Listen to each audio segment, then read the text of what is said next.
Okay, today we are going to start from cybercrime. So any criminal activities carried out by the means of computer or the internet is called cybercrime. Got it? Yes, ma'am. Yes, ma'am. Now, some examples of cybercrime are hacking, software piracy, virus intrusion, fraud, identity theft, child pornography, IRC, internet relay chat, etc. Okay. All of you know what is hacking, isn't it? Hacking means Yes, knowing others' username and password without their permission and enter into the computer, isn't it? ma'am. Software piracy. Software piracy means using of cracked software or selling software which you have bought once without the permission of owner and making money from it. Correct? Then virus Yes, ma'am. intrusion. Intentionally sending virus in others' computer through the internet connection. Fraud. Okay. Fraud means using computer resources for proof of anything which is not in real. For example, suppose my friend is failed in one subject, so in his certificate, it is failed certificate. His or her certificate, it is failed certificate. But I used Photoshop and recreated his certificate as pass. I edited his certificate as passed and reprinted it. That is fraud. Actually, he was failed, but I edited on his certificate and I reprinted certificate as he or she is pass. That is fraud. Got it or not? Identity theft. Creating account by hiding own identity. Suppose I have created account and I have hidden my identity and I created another account with others' identity. Suppose I have created an account with others' name. I have not created account with my name as Silarimal, but I created another account with others' name using his pictures, using his details. That is called identity theft. Correct? So, creating account by hiding our own identity and taking others' identity is also cybercrime. Now, child pornography. Do you know the meaning of pornography? Taking pictures of nude body or making video of nude body is pornography. Naked body. Correct? That is pornography. And pornography is illegal. And some of the adult person may or may not use, if they use some of the child and if they misuse the child and they take their nude pictures or they make their nude videos, then that is child pornography. And that is a cyber crime. Got it? Yes, ma'am. If your friend, your relative, or anybody senior than you or junior than you or of your same age insist you to take pictures of your naked body, and if you feel uncomfortable, then it is cybercrime. You have to report it immediately. First of all, you have to tell them not to say so. If they will insist you, then you have to tell it about this incident either to your parents, to your teachers, or to whom with you feel comfortable to tell. Correct? If somebody tells you to do so, then it is a crime. Got it or not? You people are child, isn't it? You are not grown up enough to make decisions. So somebody may misuse you, misuse your photo. Do you know one thing? Whatever photos are taken in our device, if we have deleted it, then also we can restore it. There are so many applications to deleted files.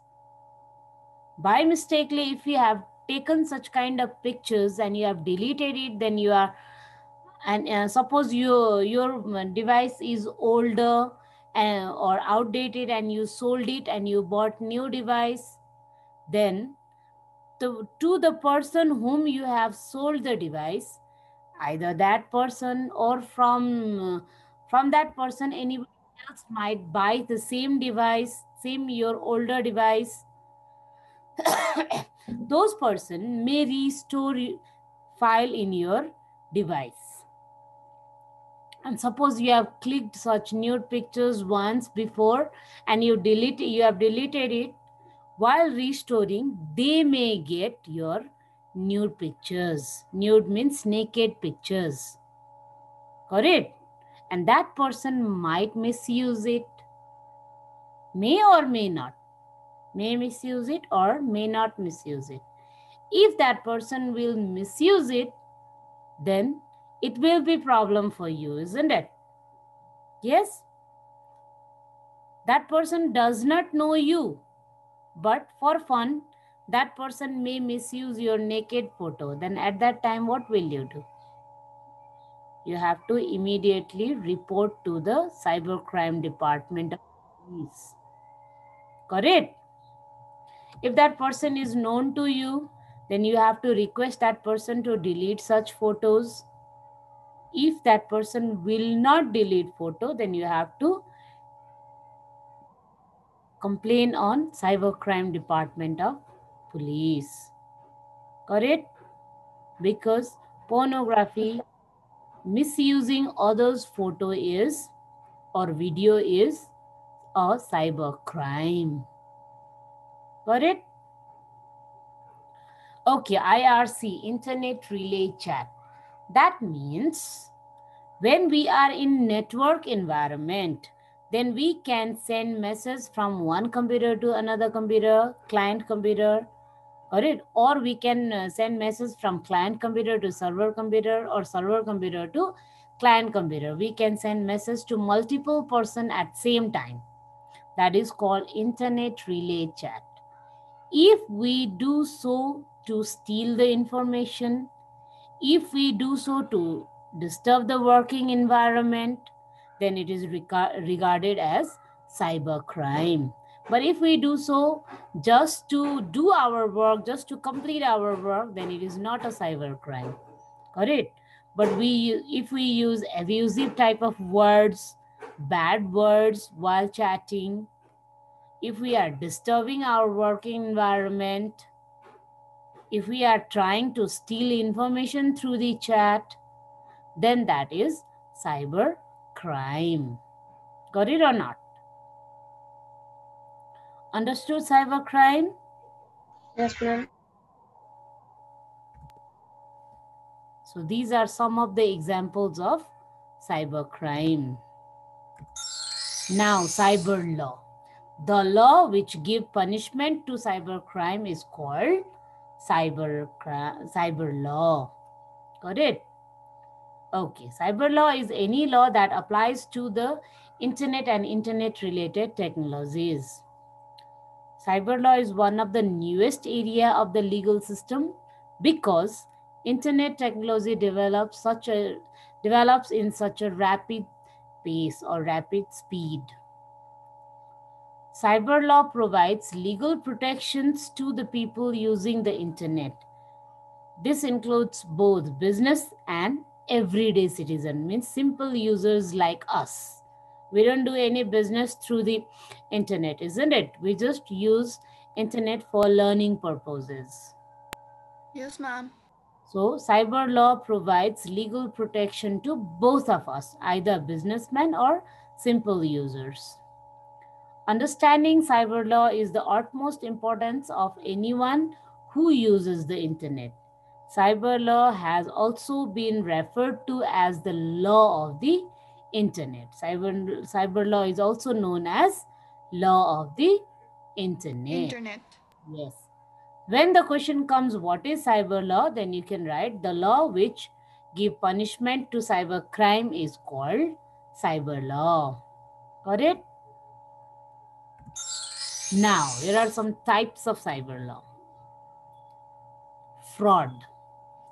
If we create any fraud event, fraud proof, as I told you before, my friend was fail, but I edited his or her mark sheet and I made it as pass mark sheet, then that is fraud.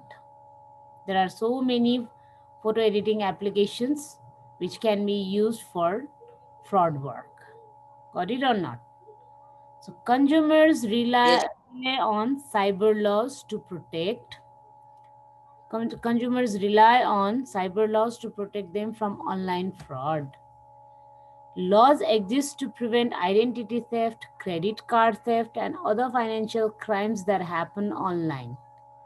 A person who commits identity theft may face federal or state criminal charges. They might also face a civil action brought by a victim. So, cyber lawyers work to both prosecute and defend against allegation of fraud using the internet. If we are using internet for any fraud work, then we are punished by cyber law. Got it or not? Fraud cases. A fraud cases ma ki parcha ta?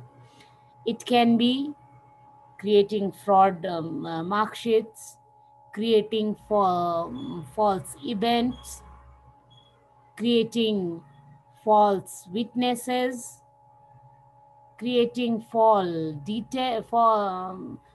detail, etc. Got it? For example, if an office produces false detail of their income and loss, then that is also fraud. If a company shows its false salary sheet preparation, that is also fraud.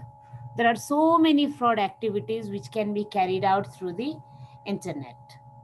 Got it or not? All these fraud activities are punished by cyber law. Second one, copyright. Suppose I have downloaded a book from internet and I printed that book and I sold it in the market as my own production and I'm making money from that. That is copyright issue. Got it? And Yes, ma'am. that copyright issue is also a cyber crime which is punished by cyber law.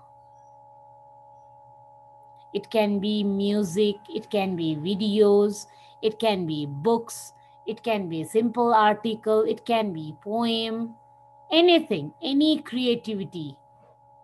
Got it or not? So Yes, ma'am. any creation which was made by other people, but we treated it as our own, that is copyrighted. Got it? Yes, That is ma'am. called copyright violation. If we are violated the law of copyright, then we are punished by cyber law.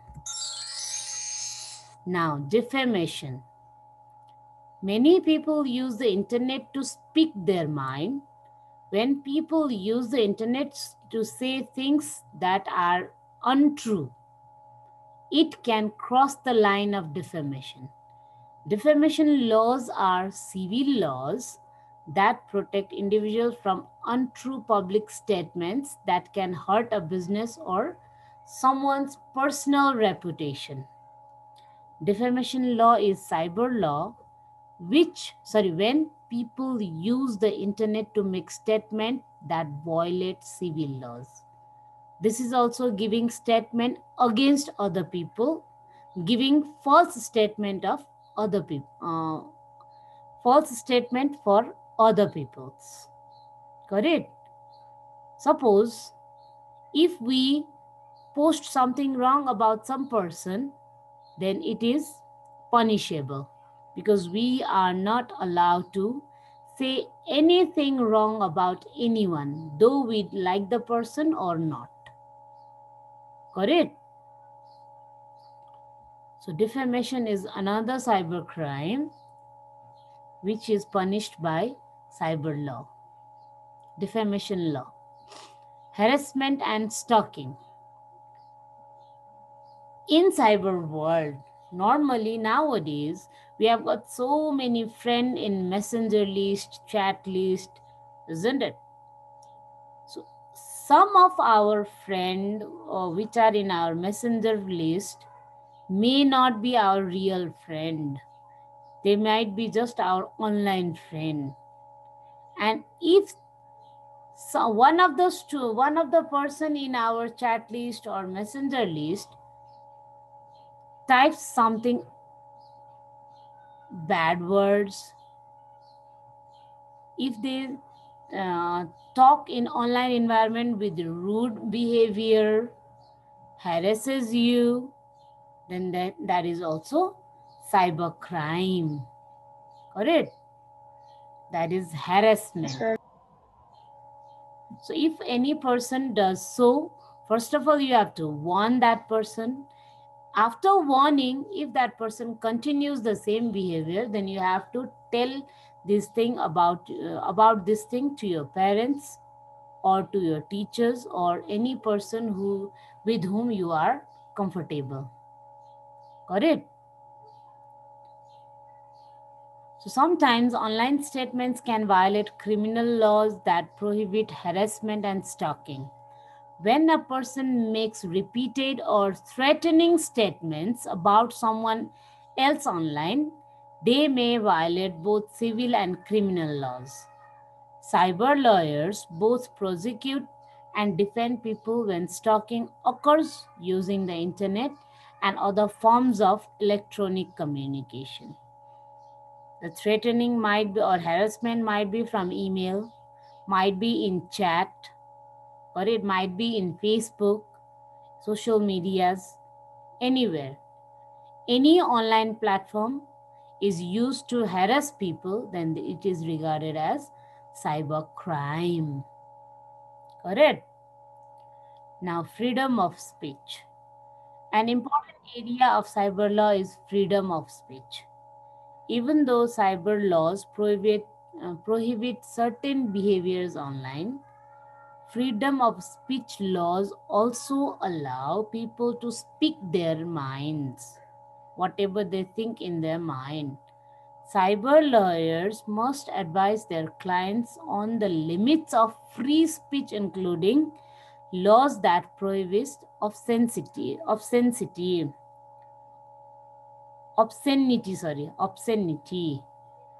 In addition, cyber lawyers may defend their clients when there is a debate about whether their actions constitute permissible free speech. Actually, it means we are free to express our feelings, but we are not allowed to hurt others' feelings. Correct or not? In cyber world, whatever we want to express, we can express, but our expressions should not hurt the feeling of others. Correct? There is freedom in speech, freedom of speech in cyber world, but we are not allowed to hurt other from our speech. Whatever we speak, we must think, and we must be sure that it is not hurting anyone else. Got it?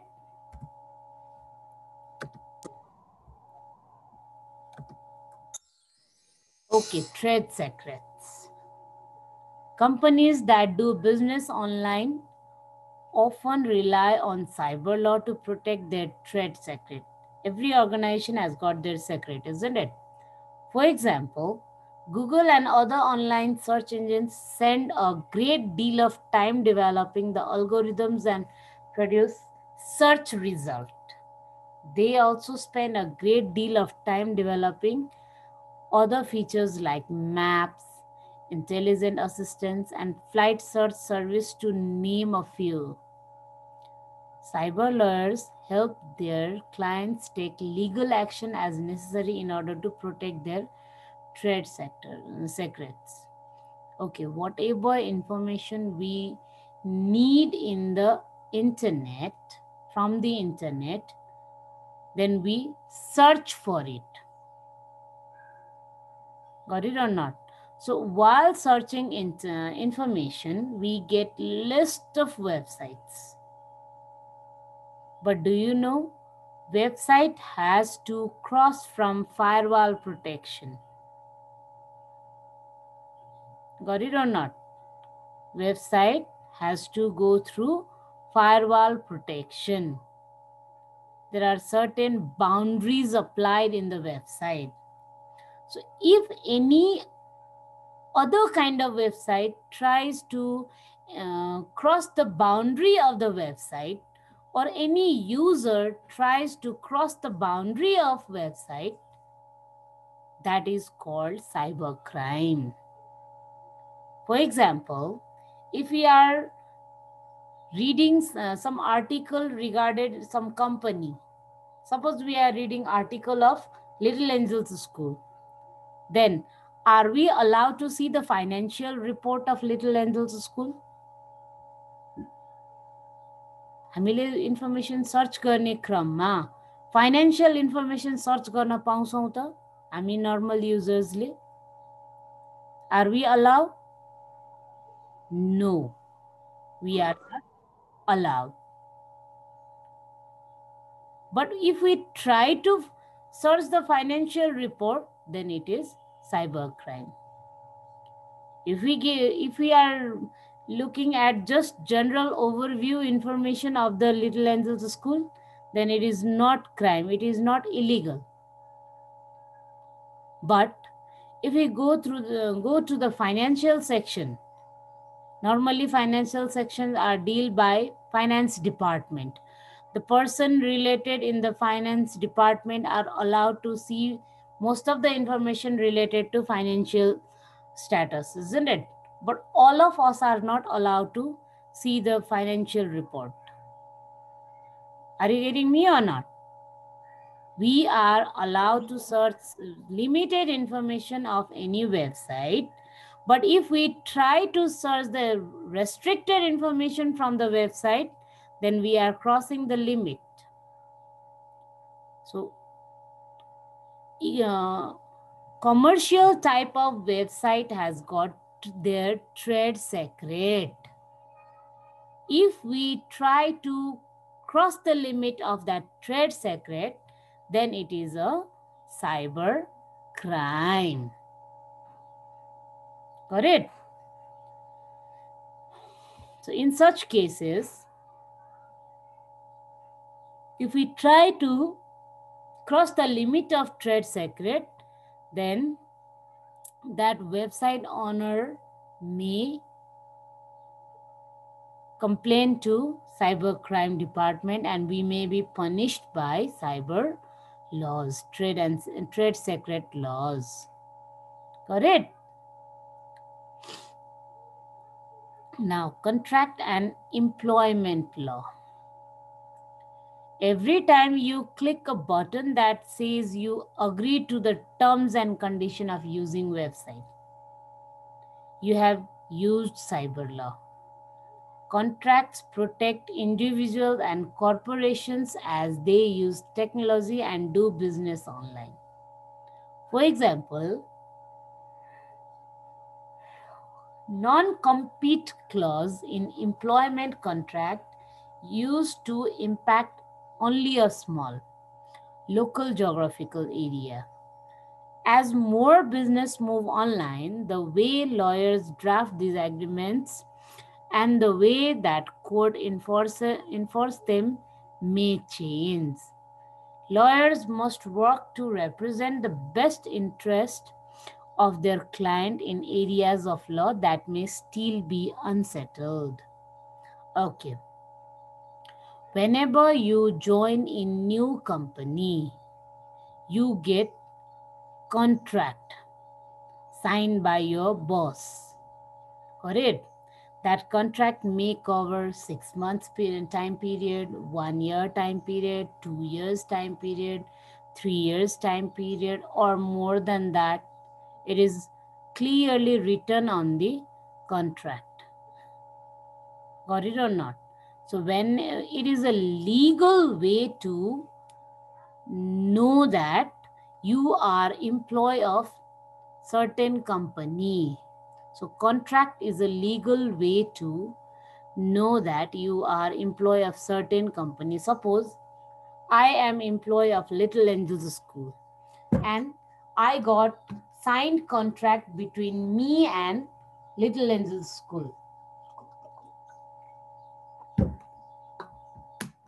In that contract, all the rules and regulations which I should follow is written. When I sign on it, then I am employee of Little Angels School. But if I violated the rule written in those contract, then I might be punished by the law of Little Angels School. Got it? In online environment also, whenever we sign up with a new website, for the first time when we are using website, that website asks for the sign up. At the time of sign up, we must read some terms and conditions, and we have to click on agree. Correct? To use software, to use the website, for anything, first of all, we have to sign up there and we have to read terms and condition, then we have to agree on it, then only we can move further. Correct? So once we once we click on agreement, then we must follow those rules and regulations. If we violated the rules and regulations, then we might be punished by cyber law. Got it? And we get these kind of contracts whenever we are getting job or whenever we are using some websites. Got it? So whatever is Yes, the ma'am. conditions of a website or an office, we must read it line by line. If any clause are not acceptable, then we have to tell them. Got it? Otherwise, if we violate the rule of contract, then we might be punished by cyber law. Okay, this much for today. Do you have anything to ask? No, ma'am. Ma'am. Okay, any confusion? No? Then please read up to here. Some of the portion are not given in your book. Have you taken the screenshot of slide? Yes, ma'am.